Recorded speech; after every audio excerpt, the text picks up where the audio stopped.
Mahoka Koko no Retose, volume ke-24, chapter ketiga. Pada hari Minggu, sebuah pertemuan antara Tatsuya dan ayah Shizuku, yaitu Kitayama Ushio, berakhir dalam waktu singkat dan dalam suasana yang damai. Bantuan dari Ushio untuk proyek Escape telah dikonfirmasi dan Todo tidak memaksa dia untuk melakukannya. Menyediakan pekerjaan bagi penyihir dengan pekerjaan non-militer yang berhubungan dengan keinginan Ushio. Pada tahap ini, masih awal untuk berbicara tentang biaya konstruksi dan operasi.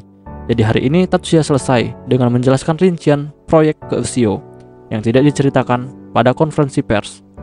Saya mendengar banyak hal yang menarik, itu adalah waktu yang berharga. Ushio dalam suasana yang ditinggikan membantu Tatsuya dan Miyuki untuk keluar dari ruangan. Jika energi dari Stellar Furnace akan melayani tidak hanya untuk produksi hidrogen, tetapi juga untuk ekstraksi lithium, kobalt, dan uranium, itu akan cukup menguntungkan. Ada perusahaan dalam kelompok kami yang mencari koleksi sumber daya dari air laut. Jadi aku berpikir untuk membiarkanmu melihat materi penelitian mereka. Terima kasih. Meskipun pengetahuan dan penalaran Tatsuya dalam teknik sihir berada pada tingkat tertinggi, namun pengetahuannya tentang industri adalah pada tingkat mahasiswa biasa. Rahasia produksi yang akan membuat keuntungan dari ekstraksi sumber daya yang Tatsuya ingin pelajari, janji yang kuat dari kerjasama yang komprehensif dari Ushio adalah langkah maju yang besar bagi Tatsuya. Oji, bisakah kita bertemu Shizuku? Kenyataan bahwa sahabat putrinya datang untuk meminta bantuan sangat melunakkan sikap Ushio, seperti yang diharapkan dari Tatsuya. Atau bisa katakan seperti yang direncanakan, kehadiran Miyuki terbukti berguna. Tentu saja putriku akan senang. Ushio tersenyum lebar, menanggapi permintaan Miyuki untuk bertemu dengan Shizuku. Tuan, suara pembantu terdengar dari sampingnya. Ada apa? Saat ini Shizuku Ojo-sama memiliki tamu. Tamu? Iya, bisa dibilang seperti itu. Itu bukan masalah, mungkin lain kali saja saya menemuinya. Tamu ini adalah mahasiswa yang Shizuku temui saat ia belajar di luar negeri. Kemarin ia berkata dia ingin bertemu. Kedengarannya absurd dan aku sudah ingin menolaknya, tapi aku tidak bisa melakukannya karena dia bilang dia akan kembali ke negaranya segera. Nama orang ini adalah Raymond Clark. Dengan jaringan informasi dari pemilik kelompok perusahaan besar, ia harus tahu arti dari nama keluarga Clark. Akhirnya Tatsuya mengerti apa yang dimaksud Ushio. Kalau begitu, Oji, kami akan menemui mereka, Miyuki menjawab. Aku mengerti, kamu bisa membuka mereka ke kamar Shizuku. Ushio segera memerintahkan pembantu yang ada di sampingnya itu. Semua berjalan lancar seperti dalam skenario. Shizuku bertemu Raymond tidak di kamarnya, tapi di ruang minum teh. Pintu ruang teh terbuka, meskipun ada seseorang pelayan di dekatnya, Ushio tidak akan membiarkan putrinya tinggal sendirian di sebuah ruangan tertutup dengan seorang pria dengan usia yang sama. Shizuku, aku minta maaf mengganggumu. Ah, iya Miyuki. Mendengar suara dari lorong, Shizuku berpaling ke pintu. Ia sedikit merasa lega. Raymond Clark, maaf tentang mengganggu pembicaraanmu. Shiba Tatsuya, ya masuk. Raymond terpana oleh invasi Miyuki dan Tatsuya. Namun setelah Tatsuya memanggilnya, ia menjawab dengan senyuman. Kemarin kami tidak bisa berkomunikasi dengan mudah. Ini adalah hal yang baik kita bertemu lagi. Raymond mengalihkan perhatiannya ke Tatsuya. Kamu ingin berbicara denganku? Bukankah dia di sini untuk kencan dengan Shizuku? Tatsuya berpikir, tapi ia juga tertarik pada apa yang Raymond akan katakan. Jadi dia duduk di depannya, Shizuku duduk berseberangan dengan Raymond. Miyuki duduk antara Tatsuya dan Shizuku. Saya ingin mendengar pendapatmu. Mengabaikan Miyuki, Raymond menjawab Tatsuya. Dengar Tatsuya. Raymond dengan mudah memanggil Tatsuya seolah-olah mereka adalah teman. Ya, setidaknya itu lebih baik daripada menggunakan nama memalukan seperti itu. Proyek pembangkit energi dengan Stellar Furnace, apakah itu memiliki nama yang sederhana? Kamu juga sudah tahu, kami sudah meneliti dengan bantuan Helios Jalf. Dan sedikit sarkasme dalam jawaban Tatsuya untuk pertanyaan Raymond. Bahkan jika aku mengerti, aku tidak punya waktu untuk menonton konferensi pers. Raymond merajuk. Tatsuya tidak geli untuk melihat wajah seorang pria seperti itu. Dan ia dengan mudah bercerita tentang nama proyek Escape. Proyek Escape? Apakah Anda serius merencanakan proyek Escape ini? Semua orang bertanya padaku tentang hal ini, kata Tatsuya sambil membuat wajah lelah. Proyek Escape bukan alasan sederhana untuk menghindari proyek Dione. Hal pertama yang perlu dipertimbangkan adalah bahwa proyek ini diciptakan sebelum kamu ingin membuat penemuan transform di Venus. Dia menjawab Raymond dengan suara di mana tidak ada satu tetes pun kemarahan. Ini kejam untuk menyebutnya sebuah penemuan. Jadi kamu yakin dapat membuat transform di Venus? Raymond yang mencoba untuk keberatan dengan Tatsuya terpojok dengan pertanyaan baru ini. Pemukiman mungkin akan terwujud dalam 10 atau 20 tahun. Namun pemukiman yang mungkin akan berjalan selama beberapa puluh atau ratusan tahun membutuhkan dana yang upaya untuk hanya generasi. Aku tidak berpikir USNA memiliki motif untuk mengambil proyek besar ini dengan serius. Tidak, bukan hanya USNA. Aku tidak berpikir ada satu negara dengan cukup motivasi di bumi saat ini. Jika ada yang bisa mengambil proyek megah seperti itu, maka hanya pemerintah yang menguasai dunia saja yang bisa. Aku pikir itulah caranya. Rencana menetap di Mars juga berkembang sebagai proyek yang kuno. Itu hanya direncanakan. Metode gerakannya bahkan belum didefinisikan. Tidakkah kamu berpikir bahwa proyek megah seperti itu hanya untuk memaksa penciptaan pemerintah dunia? Setelah melihat situasi yang memburuk, Raymond mengubah pilihan argumen. Jika kita secara paksa menyatukan dunia, perang yang biasa hanya akan berubah menjadi perang saudara. Tapi bahkan ini berakhir dengan argumen lain dari Tatsuya. Tidakkah Tatsuya memiliki mimpi? Aku hanya lebih suka mimpi yang dapat diwujudkan. Bahkan setelah dalih ini, hati Raymond tetap tabah. Tapi kemudian tidak akan ada lagi asmara. Tapi Raymond tidak memiliki semangat untuk ini. Tampaknya bahwa kata Tatsuya hanya akan menjadi sesuatu yang kosong kepadanya. Raymond tidak dapat menyerah. Ketika itu bisa dilakukan, itu berhenti menjadi mimpi. Tapi ketika kamu tidak tahu apakah itu akan terwujud atau tidak, itu bisa disebut mimpi. Apakah ini berarti bahwa proyek Dione hanya sebagai angan-angan bagimu yang mengabaikan kemungkinan kegagalan? Seorang penyihir pria dengan kekuatan akan terbang ke ruang angkasa. Bukankah itu sedikit romantis? Mengapa aku harus bertanggung jawab untuk itu? Raymond membeku dengan kejutan di wajahnya. Untuk pergi ke ruang angkasa dengan menggunakan sihir, aku tidak menentang mimpi ini. Tapi ini adalah impianmu. Tidak ada alasan bagiku untuk membantumu. Tampaknya Raymond telah kehilangan perselisihan, tetapi ia menunjukkan ketukunan yang tak terduga. Aku akan menyelesaikan stellar furnace dan menerapkan tanaman untuk mencapai tujuanku. Kamu berusaha ke ruang angkasa untuk mencapai tujuanmu. Itu pun kalau itu benar, itu adalah tujuanmu. Tanpa menemukan kata yang menyangkal hal ini, Raymond perlahan-lahan berdiri dengan wajah kelelahan. Tyr, maafkan aku akan pergi. Baiklah, Tatsuya, kami tidak akan pernah membiarkanmu melarikan diri, dan aku tidak akan membiarkanmu menangkapku. Aku ingin melihat hari ketika kamu menyesali perkataan ini.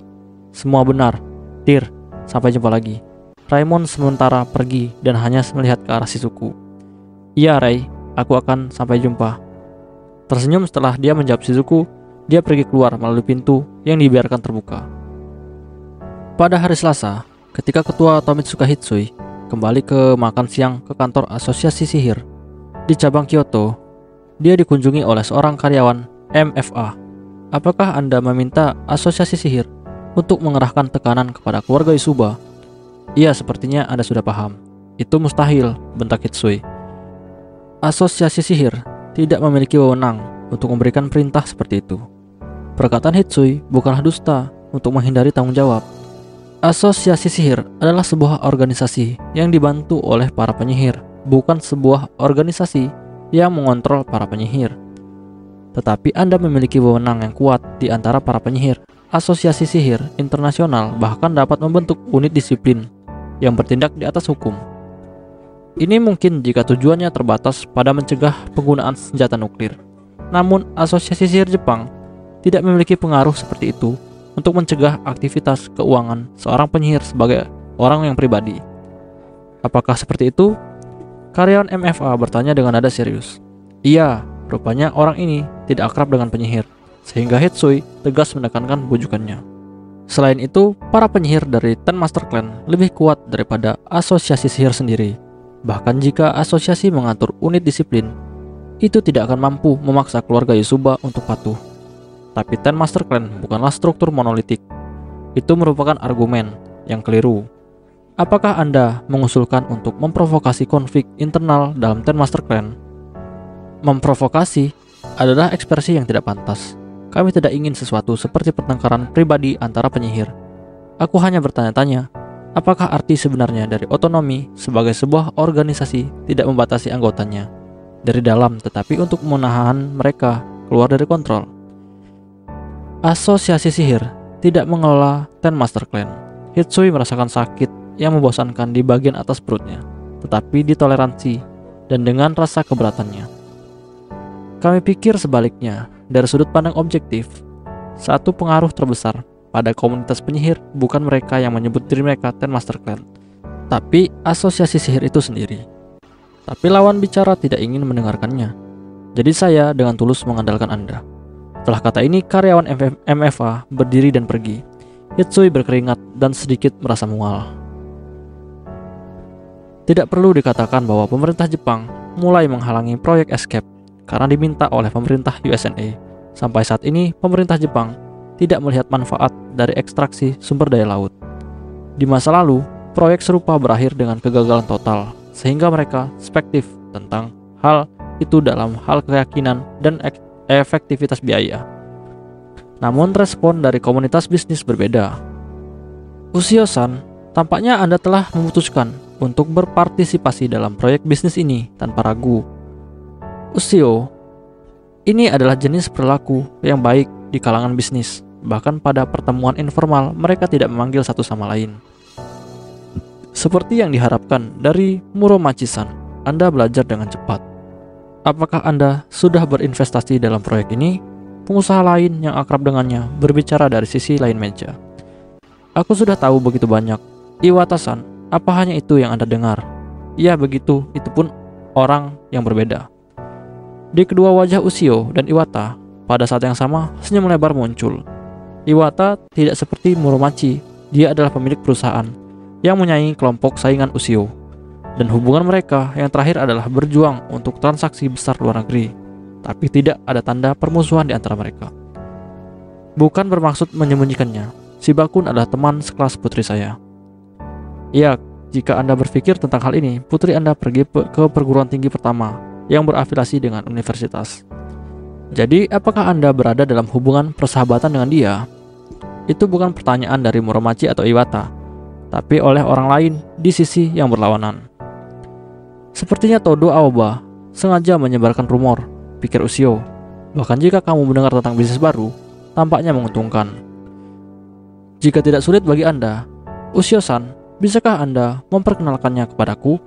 Ketika satu orang mengangkat masalah ini, Ushio mendapatkan permintaan yang sama dari yang lain.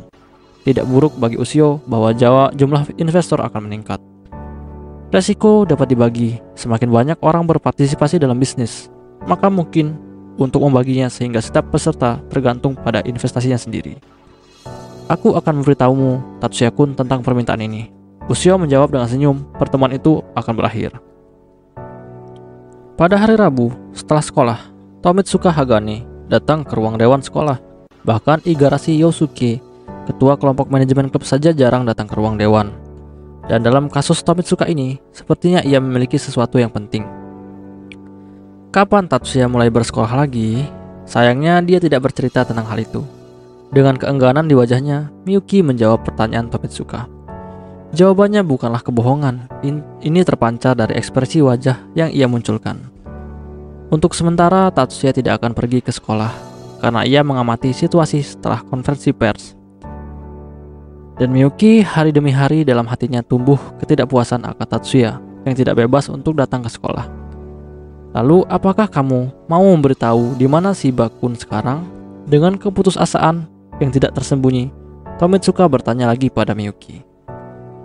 Apakah kamu memiliki sesuatu yang penting terhadap Tatsuya?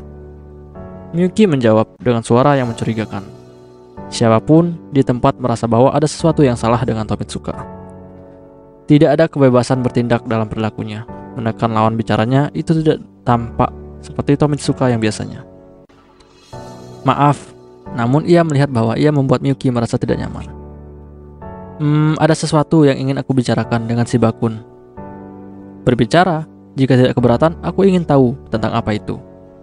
Mata Tomitsuka berlari dari sisi ke sisi. Dia ragu untuk sementara waktu. Tetapi akhirnya, Dia mengatasi keraguannya dan mengarahkan kembali pandangannya ke Miyuki. Ibuku dirawat di rumah sakit. Ibumu? Miyuki membuka matanya lebar dan menutup mulutnya dengan tangannya.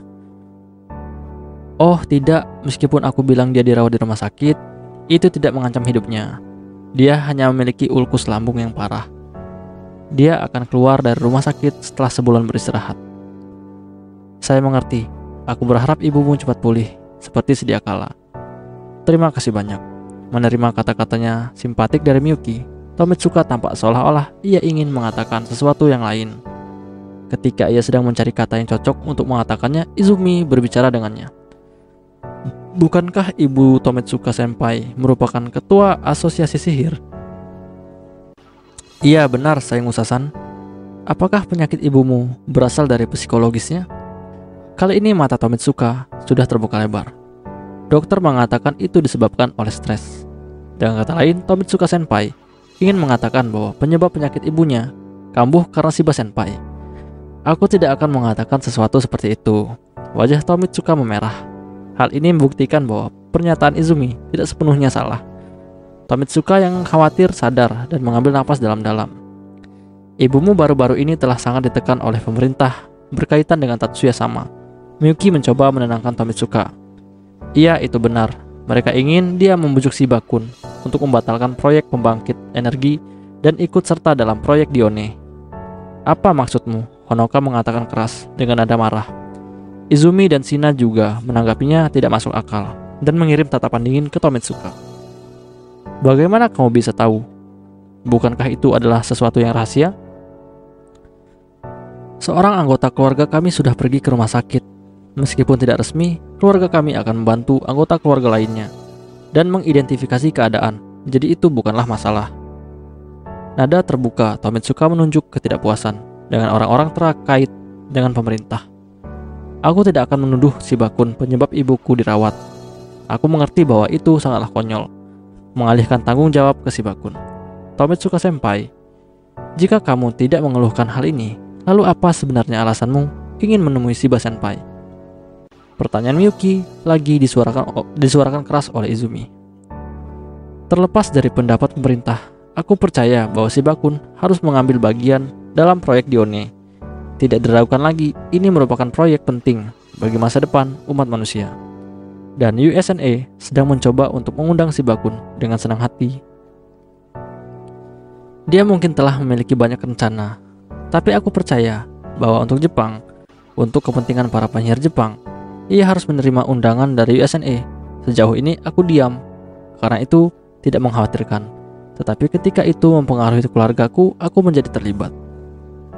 Tidak ada seorang pun di antara anggota dewan sekolah yang akan mendukung argumen Tomitsuka. Dan tidak ada juga yang menyela pidatonya.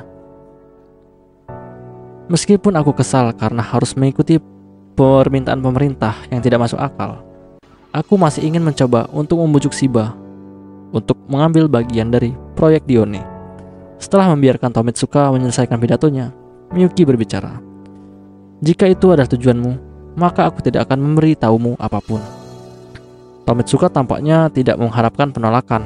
Dia menatap Miyuki seperti orang yang mengungkapkan kesalahpahaman mereka tentang sebuah jawaban. Jika kamu memiliki tujuan seperti itu, aku tidak bisa memberitahumu alamat Tatsuya. Mengapa? Kenapa tidak bisa? Karena aku mengerti bahwa kamu ingin mengganggu Tatsuya dan aku tidak bisa membantumu. Wajah Tomitsuka terdistorsi, seolah-olah mengatakan, aku tidak bisa percaya itu. Tapi keegoisan Shiba-kun dapat membawa masalah kepada orang lain. Jika Shiba-kun menunjukkan sedikit kesabaran, pasti semua orang akan merasa lega. Keegoisan, Miyuki bahkan tidak menyembunyikan rasa ketidaknyamanannya. Tomitsuka-kun, aku mengerti mengapa ibumu sakit. Tapi tolong, lupakan obrolan hari ini. Itu akan jadi lebih baik. Tomitsuka dengan raut wajah yang kesal hanya berdiri. Miyuki paham akan permasalahan ini dan ingin memecahkan masalah dengan damai. Baginya, ini adalah kesempatan yang luar biasa ketika ada permasalahan tentang Tatsuya, dan dia mengakhiri semuanya dengan tindakan yang wajar. Sihirnya tidak keluar dari kontrol karena segel telah dihapus, dan ia kini dapat kembali mengontrol primordial sihirnya. Presiden Shiba, aku menantangmu untuk berduel. Apakah dengan duel merupakan pertarungan untuk menyelesaikan permasalahan ini? Jika aku menang, tolong katakan padaku di mana Shiba berada. Miyuki dengan tenang mendengar perkataan yang diajukan Tomitsuka. Tidak, dia sepenuhnya tenang. Aku tidak akan kemarahan dalam dirinya. Kalau begitu, aku menerima tantanganmu. Miyuki-sama, mohon tunggu sebentar. Ungkapan penerimaan duel itu diblokir oleh suara lain. Minami-chan, dengan rasa heran dan kecurigaan yang beragam, Miyuki bertanya tentang niat Minami. Minami tidak mengatakan presiden, tapi Miyuki-sama. Fakta bahwa Miyuki adalah penerus dari kepala keluarga Yosuba. Pada saat yang sama, semua orang di sini mengerti bahwa Minami bukanlah sepupu, tetapi merupakan pelayan dari keluarga Yosuba. Tidak ada yang bertanya tentang hal ini, tapi semua orang menduga hubungan semacam ini. Oleh karena itu, Minami menyebut Miyuki dengan sebutan Miyuki-sama. Namun Miyuki tidak suka ketika itu dipanggil seperti itu di sekolah. Ia selalu bersikeras menolak panggilan itu. Tatsuya-sama mengatakan kepada saya untuk melindungi Miyuki-sama. Diikuti dengan Tatsuya-sama yang memberi saya kepercayaan. Saya tidak dapat mengizinkan Miyuki untuk berpartisipasi dalam pertempuran yang sia-sia ini. Miyuki tidak memiliki apa-apa untuk menolak kata-kata Minami. Ketika niat Tatsuya disebutkan, Miyuki tidak bisa menerima keberatan apapun. Tapi dalam hal ini, Tomitsuka Senpai mungkin tidak akan puas, karena bukan melawan Miyuki, melainkan melawanku. Aku tahu, Tomitsuka-kun mungkin agak kecewa. Namun jika Minami-chan kalah, maka seperti kata kamu, aku akan memberitahu lokasi villa di mana Tatsuya sekarang tinggal. Jika hasilnya sama, maka aku sama sekali tidak keberatan. Yoshida memberikan sinyal untuk awal pertandingan. Tomitsuka dan Minami secara bersamaan mengangguk. Oke, mulai. Dengan sinyal Mikihiko, Tomitsuka dan Minami secara bersamaan mengaktifkan sihir. Untuk mengurangi jarak, osilasi sihir digunakan untuk mematahkan keseimbangan musuh dan mendapatkan kemenangan tanpa melukai dia. Rencana ini diciptakan oleh Tomitsuka. Untuk pertarungan ini dihentikan oleh penghalang anti-objek yang muncul langsung di depannya. Meskipun Tomitsuka sudah melihat kemampuan Minami di tahun lalu dalam Stellar Furnace di kompetisi 9 sekolah, ia tetap masih terkejut pada kecepatan aktivasi sihirnya. Dengan kejutan tapi tanpa panik, Tomitsuka terbang ke dinding transparan ini. Kelemahannya, ia tidak bisa memproyeksikan pesion pada jarak jauh untuk sihir yang mampu menyerang musuh dari jauh. Tapi keganjilan memakai baju zirah High Defense Pesion yang dapat menetralisir setiap sihir yang menyentuh tubuhnya juga tidak berubah. Tidak, ini merupakan kemampuan menetralisir sihir yang disebut dengan Contact Type Gram Demolition menjadi lebih kuat karena kontrol pesion yang ditingkatkan. Bahu Tomitsuka menembus penghalang sihir Minami. Perlawanan dirasakan kurang dari 1 detik. Setelah itu Tomitsuka merasa bahwa penghalang yang tidak terlihat oleh mata telah runtuh. Selanjutnya ia akan memukul Minami dengan tangannya. Namun pada saat Tomitsuka terfokus pada perang penghalang, Minami memiliki waktu untuk mengempungnya dari samping. Lokasi instalasi dari penghalang ajaib dapat ditetapkan secara relatif atau mutlak ke koordinat yang ditentukan. Ketika menetapkan penghalang oleh koordinat mutlak, perlu untuk memperhitungkan kecepatan besar rotasi bumi dan gerakan orbitnya. Dalam persepsi manusia, itu tidak dapat dinyatakan sebagai koordinat mutlak. Banyak orang tahu bahwa sihir yang menetapkan dinding menggunakan koordinat mutlak itu benar. Saat ini Minami telah menciptakan penghalang dalam konsep koordinat absolut. Di sisi lain, Tomitsuka bertindak dengan prasangka bahwa musuh berada di sisi lain dari penghalang. Minami merilis peluru udara terkompresi dengan dapat dikatakan sebagai versi dasar dari sihir menyerang Tomitsuka. Seri Sakurai yang dimodifikasi memiliki bakat tinggi untuk hambatan sihir. Minami generasi kedua yang sangat berbakat. Tapi, itu tidak berarti bahwa dia seperti Tatsuya dan Tomitsuka yang buruk dalam menggunakan mantra lain yang tidak terkait dengan spesialisasinya. Tomitsuka mencoba menggunakan gerakan rotasi untuk menahan Minami, tetapi dia dengan terampil menggeser beratnya di sekitarnya, digantung pada tubuh Tomitsuka sehingga melemparkannya ke tanah. Tomitsuka berada di bawah. Sebagai hasilnya, Minami duduk di punggung Tomitsuka seperti seekor kuda, mencabut pisau tiruan dari pinggangnya. Ia menghunuskannya tepat di leher Tomitsuka. Pertandingan berakhir. Sakurai-san menang. Mikihiko mengumumkan ketika pertandingan pelatihan selesai. Jika pisau itu nyata, tenggorokan Tomitsuka pasti sudah potong oleh Minami. Hasil dari pertarungan itu jelas bagi semuanya. Igor duduk di tempat operator CID berukuran besar. Argan, di mana terdapat 2 Igroks, ditempatkan dalam kapsul steril. Anna Andreevna dan Veronika Andreevna. Argan hanya nama umum, arti dari kata itu sama dengan kata organ. Igor memerintahkan mereka seperti pipa organ, namun dicetuskan oleh salah satu pejabat pemerintah yang melihat CID ini, dan secara tidak langsung CID ini dinamai seperti itu. Mereka mirip hanya dalam ukuran dan bentuk, dengan pipa menonjol dari sisi dan dari belakangnya. Igrok atau player terjebak di dalam kapsul tersebut yang disebut konduktor. Igor duduk di kursi mewah sambil membelakangi mereka. Igrok sebenarnya memiliki 7 kapsul, tapi tidak perlu memerlukan mereka semua untuk mengaktifkan tuman bomba. Igor saja sudah cukup. Igrok adalah anak perusahaan dan perangkat keamanan, dan untuk skala operasi 2 orang lebih dari cukup. Igor mencari informasi tentang semua hal yang ada di sekitar target dari jaringan informasi tentara Uni Soviet baru. Cuaca di daerah yang ditargetkan sedang hujan ringan, tidak ada angin. Ini hampir dekat dengan kondisi optimal untuk mengaplikasikan tuman bomba. Waktu saat ini adalah jam 6 pagi. Waktu setempat di Jepang adalah jam 5 pagi. Target seharusnya masih tertidur. Igor siap untuk mengaktifkan sihir yang dapat mengubah tidur menjadi tidur yang abadi. Dalam sebuah kamar bergaya Jepang, di mana ritual untuk menghapus segel diadakan bulan lalu, 2 futon sekarang berbaring, berdampingan. 2 kasur yang ditumpuk dekat berbaringan berdamping tanpa sedikit pun celah. Di bawah selimut tipis musim panas, seorang kakak tidur dengan adiknya, Tatsuya dan Miyuki. Miyuki dengan wajah bahagia tidur di sisinya. Masih ada beberapa menit sebelum fajar. Baik Tatsuya maupun Miyuki tidak menunjukkan tanda untuk bangun. Setelah segera infus psion oleh Igor ke modul utama Argan, urutan aktivasi dimulai. Igor dan saudari Andreevna membaca aktivasi. Secara bersamaan, Igor secara sadar memaksa keduanya, Igrok player itu, terlepas dari kesadaran mereka. Argan menyesuaikan kecepatan aktivasi dari ketiganya sehingga timing output sihir dicocokkan. Ketiga orang tersebut termasuk Igor secara otomatis memulai urutan aktivasi sihir yang akan mengaktifkan sihir kelas strategis tuman bomba. Niat jahat mengancamku dan Miyuki. Tatsuya langsung bangun dari keadaan tertidurnya. Segera setelah kebangkitan, Tatsuya menemukan sifat niat jahat dan sifat sihir yang digunakan. Itu adalah tuman bomba. Hujan yang berlangsung untuk waktu yang lama sudah berubah menjadi kabut. Proses pembagian hujan turun ke dalam kabut. Proses penguapan kabut menjadi uap air. Proses mendekomposisi air menjadi oksigen dan hidrogen. Dan akhirnya proses bersamaan menghubungkan hidrogen dengan oksigen dan memicunya. Tatsuya makin meyakini bahwa ini sifat dari sihir kelas strategis tuman bomba. Dia hampir tanpa sadar mengambil pistol berbentuk CID Taurus Silver yang telah dimodifikasi dari Trident di balik layar bantalnya. Ketika dia tidur, dia selalu menaruh CID favoritnya di dekatnya.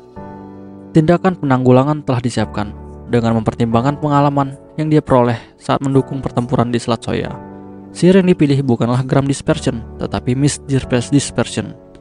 Tatsuya menargetkan modifikasi fenomena yang mendekomposisi air, dekomposisi molekul air menjadi hidrogen dan oksigen. Tujuan dari modifikasi adalah agar semua molekul air yang dihasilkan oleh fusi hidrogen dan oksigen dalam radius 50 meter akan diuraikan. Tuman bomba diaktifkan. Kabut dispersi diaktifkan. Modifikasi yang bertentangan dari 2 sihir bentrok dan serangan antara kedua penyihir gagal. Tidak sepenuhnya, serangan musuh belum selesai. Urutan sihir tuman bomba, Chain Case, belum selesai. Dengan sedikit keterlambatan, tetes baru hujan turun dari langit. Serahkan padaku, sihir Miyuki diaktifkan pada saat yang sama ketika Tatsuya mendengar suaranya. Dia mengaktifkan Freeze Flame yang merupakan sihir tipe kecepatan dan sihir tipe osilasi yang mana dapat membuka api sekalipun. Ini adalah sihir konseptual yang mencegah apapun dari pembakaran. Onisama, sekarang. Ya, baiklah. Sekarang dalam radius 100 meter di sekitar villa tidak ada yang bisa terbakar. Menggunakan kesempatan itu, Tatsuya mengirim penglihatannya pada operator tuman bomba. Tapi dia melihat sesuatu yang lain. Serangan musuh belum berakhir. Di luar jangkauan Miyuki, berada jauh di atas langit, rangkaian sihir tuman bomba telah disiapkan kembali. Bahkan ketika pukulan pertama dan kedua dari tuman bomba dicegah, Igor tidak merasa cemas. Tatsuya bukan satu-satunya yang mendapatkan pengalaman berharga dalam pertempuran di Selat Soya. Ketika Igor menyadari bahwa musuhnya adalah penyihir kelas strategis juga, yang mana kemampuannya dapat mengubah massa menjadi energi, dia melakukan simulasi untuk menemukan celah yang tepat untuk melawannya. Data yang ia telah masukkan ke dalam superkomputer Argan adalah data yang telah diperolehnya dari simulasi taktis untuk membuat rantai urutan aktivasi.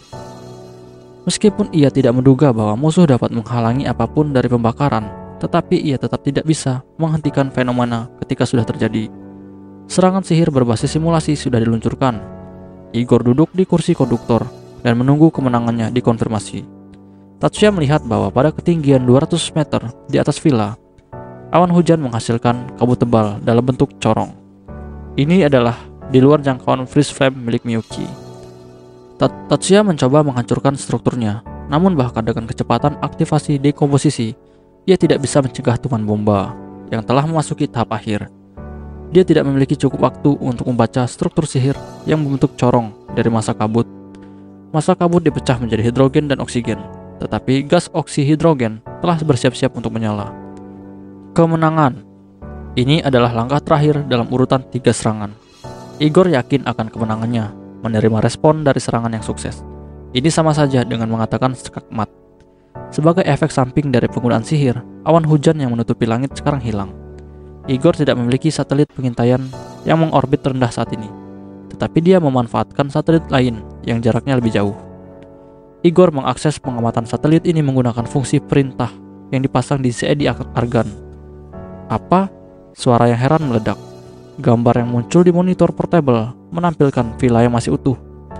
Setelah melancarkan gelombang kejut terkonsentrasi yang diciptakan oleh tuman bomba, bangunan kayu tidak mungkin masih utuh. Menurut sebuah analisis yang dilakukan setengah hari yang lalu oleh satelit mata-mata, villa ini dibangun dengan struktur kayu biasa. Ada kemungkinan bahwa villa ini dilengkapi dengan tempat berlindung ruang bawah tanah. Namun pada kenyataannya, bangunan ini tak tersentuh sedikit pun. Ini hanya satu kemungkinan. Sihir pelindung barrier mampu menghentikan seperti gelombang kejut. Igor tidak melupakan keberadaan sihir penghalang perlindungan sihir. Diperkirakan bahwa bahkan si Tatsuya atau tunangannya mampu menggunakan penghalang sihir. Akan tetapi itu tidak mungkin dapat menghentikan gelombang kejut. Igor yakin akan kekuatan gelombang kejut terkonsentrasinya. Versi teman bomba adalah sihir yang mampu membunuh Komandan Star sebelumnya, William Sirius, selama konflik bersenjata lokal dengan USNA yang terjadi di Selat Bering dan dinamai Arctic Hidden War, perang tersembunyi Arktik. Apakah Jumonji Katsuto telah terlibat dalam pertahanan? Igor menyadari keberadaan Jumonji Katsuto yang memiliki kekuatan sihir penghalang. Igor tahu Katsuto sebagai ancaman terkuat yang dapat menghalangi sihir tuman bombanya. Tidak ada informasi seperti itu. Ia terus memikirkan itu dalam pikirannya. Pemikiran itu segera ia buang, menanggapi itu sebagai delusi saja. Lalu, siapa ini? Igor berada dalam keadaan sulit ketika ia tidak bisa menjawab pertanyaan ini. Ketika gelombang kejut datang tepat di atas, Tatsuya secara refleks memeluk Miyuki sebagai upaya perlindungan. Minami memulai paginya lebih awal. Sebagai seorang pelayan, dia bangun lebih awal dari siapapun dalam keluarga Shiba. Tapi karena itu hanya jam 5 pagi, dia masih sangat lamban dan mengantuk. Saingannya Pixie adalah orang yang akhirnya membangkitkan kesadaran Minami dalam keadaan setengah tidur. Bangun, lindungilah tuanmu. Suara ini berdengung di kepalanya seperti pukulan sebuah gong. Peringatan yang mendengung ini dalam otak ini adalah telepati aktif Pixie. Ia langsung mengaktifkan CED-nya karena pekerjaannya sebagai pelindung. Dia selalu menyimpan CED di tangan dan siap untuk aktivasi. Lebih cepat dia menyadarinya, Minami menyabar CED dalam bentuk terminal mobile di tangannya dan menekan tombol untuk akses cepat, menyalurkan pesion melalui jari. Dia mengangkat matanya dalam rangka untuk mengurangi waktu yang dibutuhkan untuk mengaktifkan sihir sebanyak mungkin. Dia mendefinisikan koordinat untuk urutan aktivasi sebagai ruang dalam pandangan di mana tidak ada benda keras. Di kepala Minami, gambar penghalang sihir berbentuk kubah terbentuk menutupi atap. Setelah gambar ini, sihir penghalang diaktifkan. Segera setelah itu, gelombang kejut menghantam perisainya. Ini sihir mampu menghentikan serangan fisik. Tapi seperti yang didefinisikan Fuzzy, itu memberatkan zona perhitungan sihir operator. Sihir lebih mudah ketika kamu membatasi jenis objek yang ingin dilindungi. Selain itu, gelombang kejut memiliki kekuatan yang mematahkan penghalang Minami. Jika dibandingkan dengan penghalang single layer, hambatan Minami sebanding dengan Phalanx Katsuto. Tapi cara untuk menjaga penghalang berbeda dari Phalanx. Dia terus menerapkan sihir penghalang ke arah yang sama. Dengan melakukan ini, Minami mencegah penghancuran penghalang. Tapi itu berarti ia harus terus-menerus mengaktifkan sihir pelindungannya yang memiliki beban yang berat dan akan menyebabkan efek overloading area perhitungan sihir miliknya.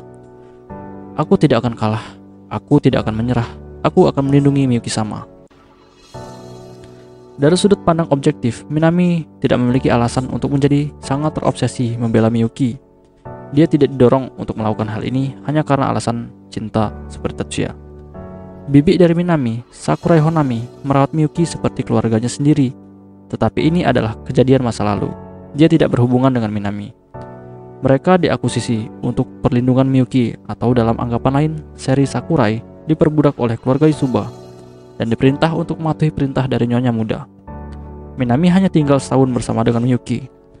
Walau merasakan penderitaan dari area perhitungan sihir yang mengalami overheating, Minami masih mempertahankan penghalangnya. Apakah itu keluar dari ketegarannya sebagai penyihir, atau karena sistem terdistorsi nilai yang digunakan dalam pelatihan?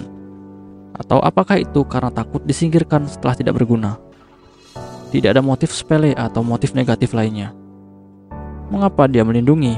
Bahkan ketika ia bertanya pada dirinya sendiri, Minami tidak dapat menjawab pertanyaan ini. Dia tidak tahu alasannya. Dia tidak membutuhkan alasan. Setelah menjadi perisai untuk Miyuki, Minami melawan sihir kelas strategis Tuman Bomba. Dibuat oleh keajaiban sihir Igor Bezobrazov yang membuat gas oksihidrogen terbakar. Gelombang kejut sudah berakhir pada kenyataannya. Ini adalah peristiwa pendek, berlangsung hanya 1 saat, tapi ini momen cukup untuk membuat Minami mencapai batasnya. Setelah menerima respon dari penghalang bahwa serangan itu berhenti, Minami membatalkan penghalang sihir, dan pada saat yang sama ia kehilangan kesadarannya. Tubuhnya kehilangan kekuatan dan runtuh di lantai. Ini diakibatkan overheating dari zona perhitungan sihir yang berlebihan. Minami jatuh kehilangan kesadaran dengan cara yang sama seperti Sakurai Honami sebelumnya yang kehilangan nyawa. Apa yang terjadi? Miyuki yang tercengang bergumam masih berada dalam pelukan Tatsuya. Dia juga merasakan aktivasi Tuman Bomba dan gelombang serangan. Setelah Freeze Flame tidak bisa melindunginya, ia beralih ke serangan balik. Tatsuya juga tidak punya waktu untuk mencegat itu. Dia tidak berpikir dia sedang sekarat, karena luka apapun yang akan didapat, Tatsuya akan menyembuhkannya. Di suatu tempat di hatinya ada seperti ketergantungan pada kebaikan orang lain. Miyuki, aktifkan Declaration Zone pada radius 30 meter. Ya, baiklah. Freeze Flame Effect sudah berakhir. Miyuki mengaktifkan sihir yang Tatsuya minta, tanpa takut efek sihir tumpang tindih. Declaration Zone ini adalah keajaiban yang memperlambat pergerakan benda fisik di daerah yang ditargetkan. Dan Tatsuya dan Miyuki sejak awal keliru. Sihir yang tepat untuk menghadapi Tuman Bomba bukan Freeze Flame, tapi Declaration Zone. Pixie, urus Minami, Tatsuya mengatakan dalam kegelapan. Ya, Master, Pixie menjawab telepati itu. Dia tidak memberikan petunjuk lebih lanjut. Sekarang, prioritas utama adalah untuk mencegah serangan lebih lanjut. Tatsuya melanjutkan pencarian terputus dari target. Dia menarik tangan kanannya sambil memegang CD khusus Trident dalam bentuk pistol yang besar. Dengan Elemental Sight, ia mencari sumber Tuman Bomba, bukan pada sumber ledakan, tapi di mana sihir ini dilakukan dan penyihir yang melakukannya. Itu bukan Bezobrazov. Tatsuya mencapai Edios 2 wanita muda. Mereka sangat terdistorsi dan memiliki Edios yang rapuh. Jelas ini merupakan tanda penyihir dengan tubuh yang gagal. Igor yang ditampilkan di konferensi pers tentang partisipasinya dalam Project Johnny adalah seorang pria berusia lebih dari 40 tahun. Jejak dari Eidos menyamar dilakukan dengan sihir parade yang mirip seperti milik Lina. Apakah ini penyihir kelas strategis lain yang disembunyikan oleh Uni Soviet baru? Menurut rumor, selain 13 penyihir kelas strategis lainnya yang diumumkan oleh negara, di dunia ini masih ada 30 penyihir lainnya yang disembunyikan dari publik. Tatsuya sendiri adalah salah satunya. Tidak peduli siapa kedua wanita ini, ia yakin mereka adalah sumber dari tuman bomba. Jika itu masalahnya, aku harus menghapusnya. Setelah mengatakan itu, Tatsuya mengaktifkan sihir dekomposisi 3 tahap, Trident, yang memiliki nama yang sama dengan si Eddie favoritnya. Pertama, menghilangkan gangguan yang melekat pada penyihir tersebut. Kemudian menghilangkan fortifikasi data yang melindungi tubuh mereka. Dan terakhir, menguraikan tubuhnya ke dalam elemen penyusunan. Sihir ini tidak membakar tubuh manusia, tetapi membuatnya menghilang. Sihir ini mampu menghapus tubuh manusia bahkan jarak lebih dari 1000 km. Pada konsol besar si Eddie Argan, sinyal berkedip muncul. Di kursi konduktor yang diduduki oleh Igor, alarm terdengar. Igor terkejut ketika ia memeriksa penyebab alarm. Pada saat yang sama, ia merasa lega dan berpikir, "Aku selamat." Pesan peringatan yang ditampilkan di konsol berisi informasi. Kedua kapsul di mana Igrox, Anna Andreevna, dan Veronika Andreevna berada meledak. Kedua Andreevna menghilang dalam bentuk gelembung di dalam kapsul yang kini berisi dengan lautan garam. Peningkatan tekanan karena penguapan tubuh manusia melebihi daya tahan kapsul, menyebabkan tekanan berlebihan meledak dan merusak argan. Igor segera dievakuasi dari argan. Si Eddie besar yang rusak oleh pecahnya kapsul diperlukan perbaikan. Dia tidak akan mampu terus menyerang, bahkan jika ia tinggal di dalam. Tapi sekarang para bonekanya telah menghilang. Ia tidak lagi disembunyikan dari dimensi informasi. Hal ini membuat Igor takut akan serangan sihir yang mengerikan ini. Sihir yang mampu membuat tubuh menghilang. Igor bukan hanya sebuah terminal eksternal yang membantu untuk mengaktifkan sihir Igor, tetapi pada saat yang sama mereka merupakan firewall yang melindunginya. Igor merilis tuman bomba melalui Anna Andreevna dan Veronika Andreevna. Sekarang penghalang ini telah menghilang. Igor lega bahwa ia menggunakan argan kali ini, karena jika ia tidak, ia mungkin mengalami nasib seperti kedua Andreevna. Igor tidak cukup bodoh untuk keluar dari kokpit argan. Ia juga muncul dari gerobak berbentuk si Eddie, dan setelah melarikan diri dari jalur kereta api, ia berpegangan erat di gerobak tersebut. Tidak ada lagi serangan. Igor tidak merasa malu. Dia merasa lega bahwa dia selamat. Tatsuya menghapus 2 penyihir musuh. Ia melihat melalui dimensi informasi dan merusak si Eddie yang mereka gunakan. Miyuki, itu cukup baik. Ya, Minami-chan. Miyuki sudah mengerti bahwa dia membela mereka dengan penghalang sihir dari gelombang kejut. Ayo ikuti aku. Tatsuya tidak punya waktu untuk berbicara lebih pada Miyuki. Mereka meninggalkan kamar bergaya Jepang yang digunakan sebagai kamar tidur. Mengabaikan perilaku Tatsuya, Miyuki bergegas mengejar dia. Dia menjerit ketika ia melihat Minami tergeletak di lantai ruang makan. Ya oke guys, pembahasan kita di volume ke-24 ini selesai sampai di sini. Kita bakal lanjut lagi di volume 25. See you next time di volume selanjutnya. Bye bye.